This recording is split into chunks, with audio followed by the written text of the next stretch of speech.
March 16, 1968, the My Lai Massacre.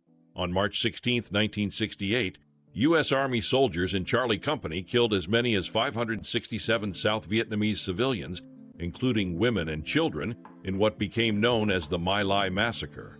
When the public learned about the massacre in November 1969, with harrowing photographs of dead villagers on major American television networks and in news weeklies including Time, it created a firestorm of controversy. Ultimately, however, the perpetrators were never held accountable. The platoon commander, Lieutenant William Calley Jr., was initially given a life sentence, but at the order of President Nixon was put under house arrest instead. He was released 3.5 years later. 26 soldiers were charged in military courts, but none were convicted. The massacre and its aftermath were in part a reflection of a racist belief that shaped American policy in Vietnam. That, as William Westmoreland, the commanding general in Vietnam, infamously said, "Life is cheap in the Orient." With the COVID-19 pandemic having brought with it a spike in hate crimes against aged Asians and Asian Americans, My Lai offers a tragic cautionary tale about what can happen if a nation's leaders choose to look the other way when racism trumps decency. October 28, 1955, Emmett Till's murder. Periodically, an event so offends our conscience that people have no choice but to take action. The murder of Emmett Till in 1955 was such a moment. Sending a message by taking a black life was sadly common in Jim Crow America, but when Emmett's mother, Mamie Till Mobley, decided to display his lifeless body to be photographed in an open casket for the world to see, it was the catalyst that set the civil rights movement in motion. So many participants cited that Jet magazine photo as motivation. The Greensboro Four, who sat to demand service in a North Carolina Woolworth, the young activists of the Student Nonviolent Coordinating Committee who risked their lives to ride for freedom, and Martin Luther King Jr., who delivered his "I Have a Dream" speech on the anniversary of Emmett's death. Years later, when I met Mamie, she stressed the importance of carrying the burden of history and the weight of memory, no matter how painful or difficult. As another black man lost to senseless violence activates our collective moral outrage, that burden remains as we strive to reach the full promise of America. November 10, 1898. The Wilmington Coup. In 1898, Wilmington, N.C. saw the only instance in U.S. history in which a legitimate government was overthrown by a white supremacist coup. As David Zucchino details in Wilmington's Lie, the city had a sizable black middle class and a multiracial government, but it was not free from the resentment of nearby white supremacists who stockpiled weapons and promoted false reports of black violence in the lead-up to the 1898 municipal election. Newspapers stroked white citizens' fears, and despite numerous warnings, the federal government left blacks in Wilmington to defend themselves. On Election Day, the white supremacists retook the government by force, made all black politicians resign, and declared a white Declaration of Independence. A riot ensued when black men attempted to defend themselves. Over 2,000 black citizens were driven out of the city and 60 were killed. When the dust settled, the city's black population had dropped from 56% to 18%. Recently, black Americans have been outraged by the deaths of Ahmaud Arbery, Breonna Taylor, and George Floyd. These black Americans, like those in Wilmington, were citizens of a country where white supremacist groups openly carry military-style weapons, and where forms of voter disenfranchisement exist in almost all 50 states. One thing I think we can learn from that moment is that we need white Americans to be just as outraged as black Americans are. My students, who are predominantly African American, want to learn from this history, but at the end of the day, they can't do it alone. 7079, smallpox in the American West. At the same time that the American Revolution was raging in the East, a smallpox pandemic occurred in the West that affected the course of American history. Breaking out in Mexico City in 1779, it reached New Mexico and then spread along the networks by which horses had dispersed northward, devastating thriving and wealthy Native American tribes as it traveled along the Columbia River to the northwest coast and across Canada to the shores of the Hudson Bay. The death tolls were staggering. This massive outbreak occurred in a region that was not yet American, but American history has always been shaped by events beyond the borders of the U.S. This event is a reminder that even today, power and prosperity cannot guarantee immunity to disaster, and the heartland of America cannot escape the impact of developments thousands of miles away. November 29, 1864, the Sand Creek Massacre. On November 29, 1864, a regiment of Colorado volunteer cavalrymen attacked an encampment of Cheyenne and Arapahoes at Sand Creek, 180 miles southeast of Denver, killing about 200 people, mostly women and children. John Chivington, the pistol-packing minister who led the assault, described it as a glorious Union victory against red rebels who had sided with the Confederacy. But rumors of atrocities soon surfaced and led to congressional inquiries that cast the raid as a shameful slaughter of pacified Indians. Captain Silas Sewell testified that troops shot, scalped, and mutilated non-combatants. 2 months later, he was murdered in Denver. For years, Colorado memorialized the massacre as a battle and honored the soldiers as heroes. Tribal and white scholars, activists, and descendants finally overturned that narrative in the 1990s. The lesson of Sand Creek is that life matters only when truth matters. The tragedy also reminds us of the courage of history's whistleblowers and of our responsibility to carry on their work. January 28, 1969, the Santa Barbara oil spill.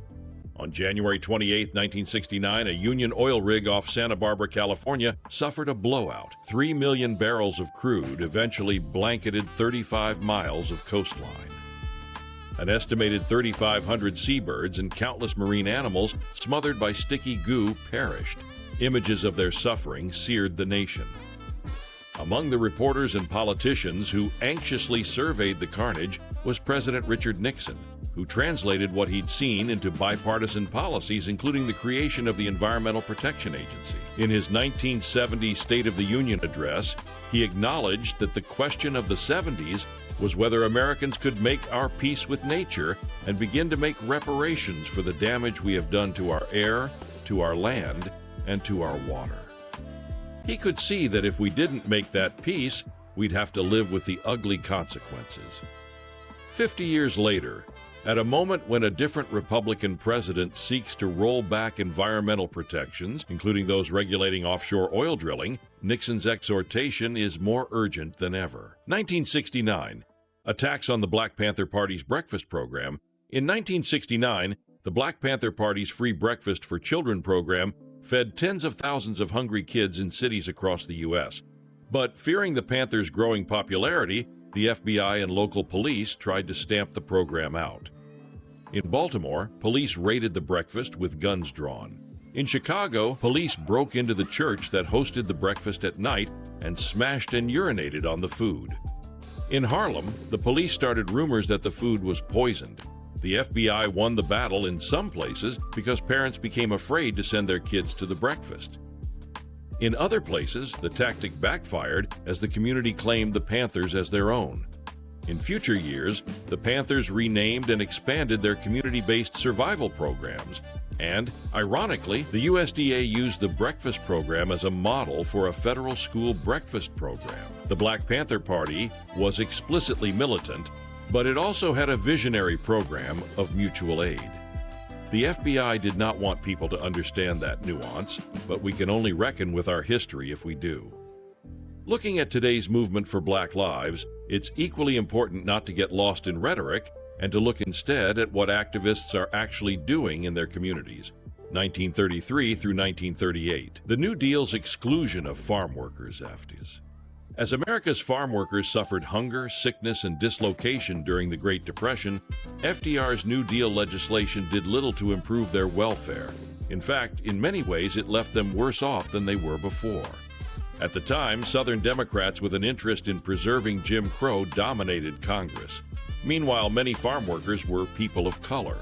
Consequently, unlike most urban industrial workers, farm workers were omitted from the National Industrial Recovery Act of 1933, the National Labor Relations Act and Social Security Act of 1935, and the Fair Labor Standards Act of 1938. And due to complicated state residency laws, migrant farm workers, even as American citizens, were excluded from public aid.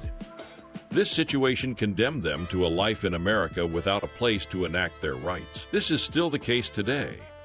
Despite their contributions as essential workers in our food supply chain, people who work on farms continue to experience the enduring consequences of the federal government's refusal to afford them real security through extended labor and social protections.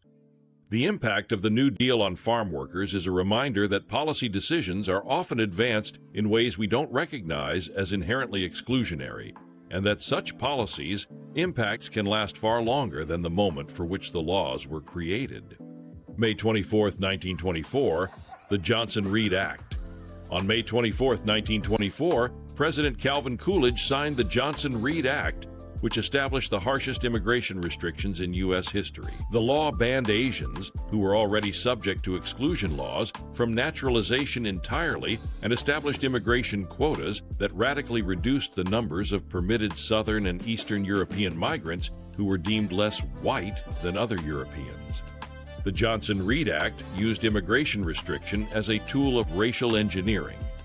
It is no surprise that the Ku Klux Klan supported the law, and Adolf Hitler found inspiration in it, following what, too, policies that inspired the Nazi regime did not reflect well on the United States.